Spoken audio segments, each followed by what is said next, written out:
Hi there, Linda Nenne here from Embodiment for Sensitive People. I've been a bit under the weather, so to say. I've had a flu and felt a bit contracted and just had a very, very slow few couple of days. And what I want to talk about today is self-discipline, because that is something that came up for me during the weekend, that I had made promises to myself about things that I wanted to do or get done, and then I felt that I did not have the energy or capacity to do that. So what I did was to renegotiate the things that I had promised myself and changed my schedule, and that was it. So self-discipline. I know some people love it, others hate it. Some of us might not even want to look at it. And I wanted to to just speak about self-discipline for self-discipline for sensitive people, and how to look at it in a supportive and gentle way. But before I go into that, I want to read to you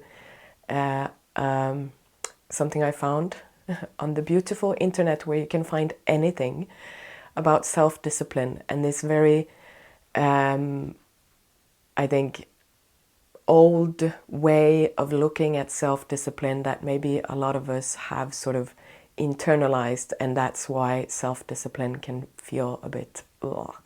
So I'm going to read it to you, and just notice how your body responds or reacts to it. Okay, so self-discipline is the ability to push yourself forward, stay motivated, and take action, regardless of how you are feeling physically, mentally, or emotionally.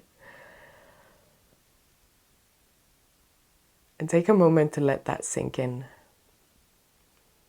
Self-discipline is the ability to push yourself forward, stay motivated, and take action, regardless of how you're feeling physically, mentally, or emotionally.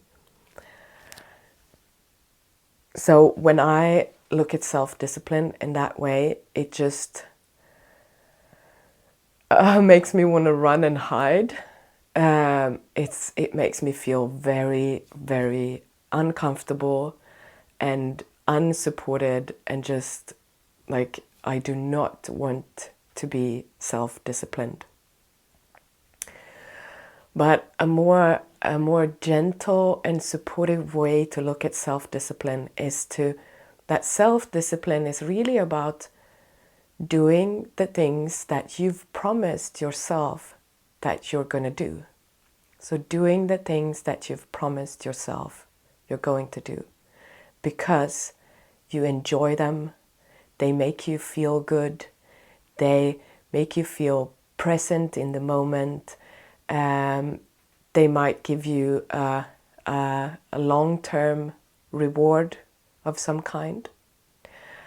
But here's the thing, that sometimes we overpromise. We overpromise to ourselves. So even if it's something, let's say it's something that you've promised someone else that you're going to do, you've also promised yourself that you're going to do this thing. But promises are not written in stone. We are allowed to change our minds or change our promises. But the thing is that a part of, I think, this more gentle and supportive way of self-discipline is also being able to, okay, I made a promise to do this thing, but I don't have the capacity to do it today.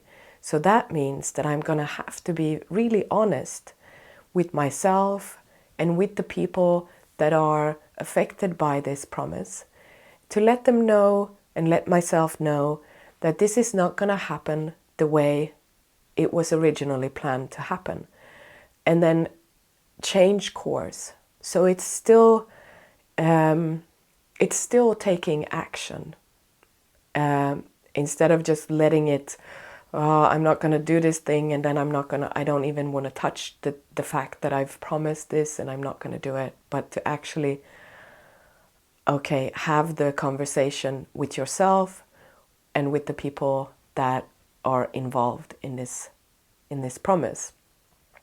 And in that way, you're still disciplined, and you're still honest, and you're still taking action. Maybe it doesn't look the way that it was originally planned, but life very seldom does that.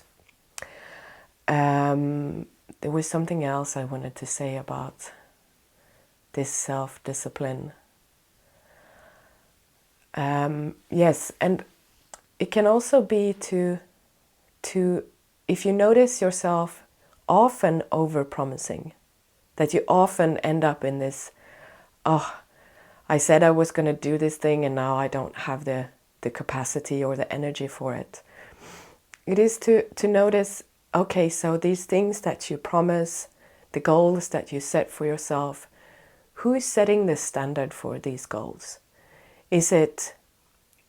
Are they really coming from the depths of your being, from your core self, from really knowing your own capacity and your own limitations? Or are these promises and goals set by some other standards that you've internalized?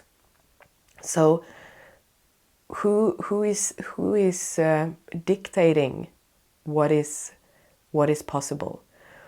Because if we're trying to discipline ourselves to do things, as that quote said, to push ourselves, it's not going to feel enjoyable and rewarding. It will feel more like a punishment, and we will constantly come into this feeling of not being enough, not being that we're going to be constantly chasing. So sometimes it's actually about lowering the standards. Okay, what is possible? And that is something I've done. I had a baby 2.5 years ago, so I've really had to lower and lower and lower. What is possible?